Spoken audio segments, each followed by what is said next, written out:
уважаемая Надежда Борисовна, уважаемые депутаты. Я благодарен за возможность выступить перед Госсоветом и особенно благодарен за формулировку поставленного вопроса.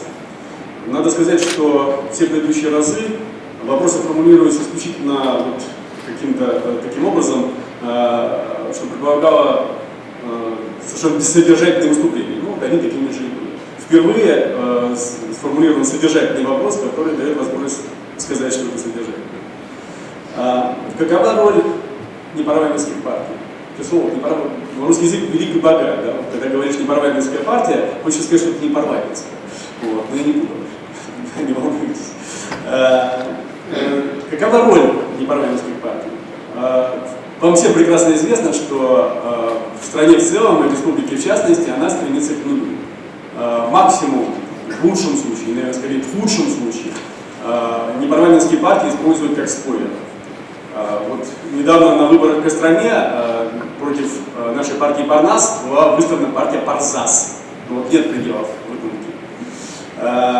Вот, собственно говоря, какова роль непарламентских партий. Здесь нужно говорить, наверное, о другом. В чем вообще заключается роль оппозиции? Не той, которую вот в гомеопатических дозах, я прошу прощения уважаемых депутатов Солодино и других, отпустили для этого парламента.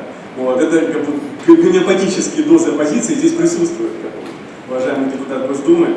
Значит, в Думе, кстати сказать, дозы побольше немножко. А вот реальная оппозиция, которая как бы должна присутствовать и работать в парламенте. Она должна контролировать и профилактировать власть. Что происходит в партийном случае? Ну, мы все видели, что происходит в партийном случае. Мы видели это в сентябре, потому что произошло в республике. Реальные оппозиции в нашей республике выступили силовые структуры. Другой оппозиции у нас не казалось. Да, вот они, так сказать, контролировали и профилактировали. Но понимаете, ведь это очень плохой вариант. Да? Это скальпель хирурга вместо консервативного лечения. Вот если бы была оппозиция, которая, так сказать, долбила бы вас, уважаемые депутаты, уважаемые, так сказать, представители правящей партии, день за днем, не давая делать то или другое, то ничего бы этого не произошло.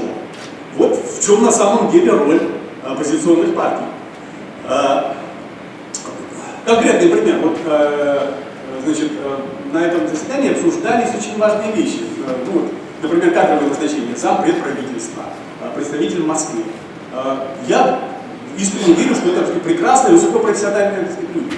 Но поверьте, им самим, как бы, главе республики, вам всем было бы, так сказать, гораздо лучше, если бы сейчас было бы жаркое обсуждение, серьезные места, серьезные кандидатуры.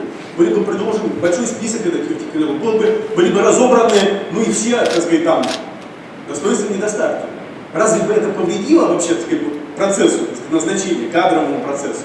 Ну, конечно же нет. Но некому это делать, но не делает это никто.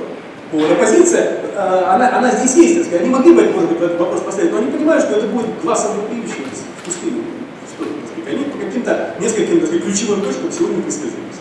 Значит, высказались, ну их тоже, так сказать, поставили на место. Вот, на самом деле, так сказать, в чем их роль в этом парламенте. Значит, нужен реальный конкурентный процесс. И, значит, я являюсь издателем интернет-портала 7 на 7, и на страницах нашего портала у нас идет живая дискуссия, в отличие от нашего парламента. Вот, значит, и мне часто говорят, собственно говоря, так сказать, ну, кто такие оппозиции? Это твои 2,5 человека? Ну, действительно, 2,5 человека, правильно. Но дело в том, что я отвечаю на это обычно так, что если в каком-то городе снести все пекарни, да, то потом нечего сетовать, что нет хлеба. Оппозиционной деятельности выпекаются как хлеб. В результате реального конкурентного политического процесса нету пекарен, нету хлеба. Нет политического процесса, нету оппозиционных деятелей. Не идут люди в партии, у которых, так сказать, нет никаких перспектив. Это совершенно понятно. Вот. Но дело-то вот в чем. Понятно, что никто не хочет лишней конкуренции. Конкуренция, как бы, вот, она неудобна, она там, ну, в общем, никто ее не хочет, понятно совершенно. Но и смотрите, что у нас делается. Да, вот выступала министр финансов. Вот есть прямая связь между той неконкурентной политикой, которую, так сказать, проводит и руководство республики, и руководство страны, и нашими финансовыми результатами. Посмотрите на цифры товарооборота, посмотрите на цифры капиталовложений, посмотрите на бюджет, который вот, министр финансов говорил, так сказать, о сокращении дохода бюджета. Посмотрите на все, что происходит. Это прямой результат неконкурентной политики. Ее придется менять, там, волей-неволей, хотите вы, не хотите. От этого просто никуда не деться. Мы находимся с вами в одной лодке.